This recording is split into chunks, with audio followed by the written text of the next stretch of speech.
దొరక్క దొరక్క మీకు ఈ కాలేజీ దొరికిందా? మీ క్లాసులో ఉండటం ఇష్టం లేకపోతే బయటికి వెళ్ళి. మేము ఫీజు కడుతున్నాం. ఫీజు కట్టేది చదువుకోవడానికి, ఇలా వెనక బెంచ్లో కూర్చొని సిగరెట్లు తాగడానికి కాదు. అయితే ముందు బెంచ్లో కూర్చొని తాగచ్చా? ముందా సిగరెట్ పారే. వాడికి భవానీ అనే రౌడీతో కాంటాక్ట్స్ ఉన్నాయి. దాంతో అందరికీ భయం. కాలేజీకి వచ్చి చదువుకునే రోజులు ఎప్పుడూ పోయాయి. ఇప్పుడు జస్ట్ టైం పాస్. పోటని పాఠముంది, మేటని ఆట ఉంది, దేనికో ఓటు చెప్పరా. నువ్వు హీరోవా? ఈ స్టూడెంట్ లీడర్లు మనకు బలం అవ్వాలి కానీ మన బలం మీద వాళ్ళు బ్రతకూడదు. అనవసరంగా రచ్చగొట్టారు.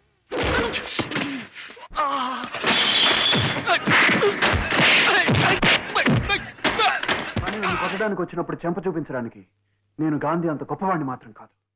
లోపలేయండి. వీడి పేరు నానాజీ, భవానీకి రైట్ హ్యాండ్. ఊర్లో ఏం జరిగినా అందరూ భవానీ పేరు చెప్తుంటారు. ఎవరతను? బస్ స్టాండ్ లో కూలీగా లైఫ్ స్టార్ట్ చేశాడు. తర్వాత కొంతమంది కుర్రాళ్ళని పోయి చేసి రౌడీలు మొదలుపెట్టాడు. అందులో కొంచెం పాపులర్ అయ్యేసరికి మాచిరాజు కళ్ళలో పడ్డాడు. వాడికి వీడికి డ్రమ్స్ అంటే వీడి గుండె ధైర్యానికి మాచిరాజు రాజకీయ బలం కూడా తోడేసరికి ఊళ్ళో సెల్లా పట్టుకున్నాడు. ఊళ్ళో గొడవలు లేపడానికి వీడు కాలేజీ స్టూడెంట్స్ ని, ఫ్యాక్టరీ వర్కర్స్ ని వాడు. ఎక్కువ మాట్లాడితే మెడకాయ మీద తలకాయ ఉండదు. పద.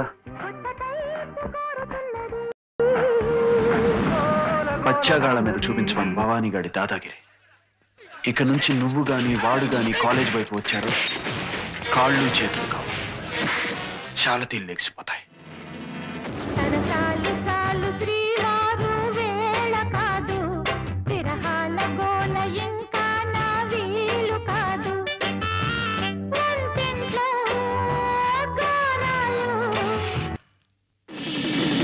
మందులు గణేష్ ని కొట్టాడని తెలుసు కూడా నేనేం చేయలేదనుకో, జనానికి మనం అంటే భయం తగ్గుతుంది. టైం చూసి వాటిని వాటి ఫ్రెండ్స్ ని నరికిపారేయండి. చావు ఎంత భయంకరంగా ఉండాలంటే భవానీకి ఎదురు తిరగాలన్న ఆలోచన రావడానికి ప్రతి వాడు భయపడాలి.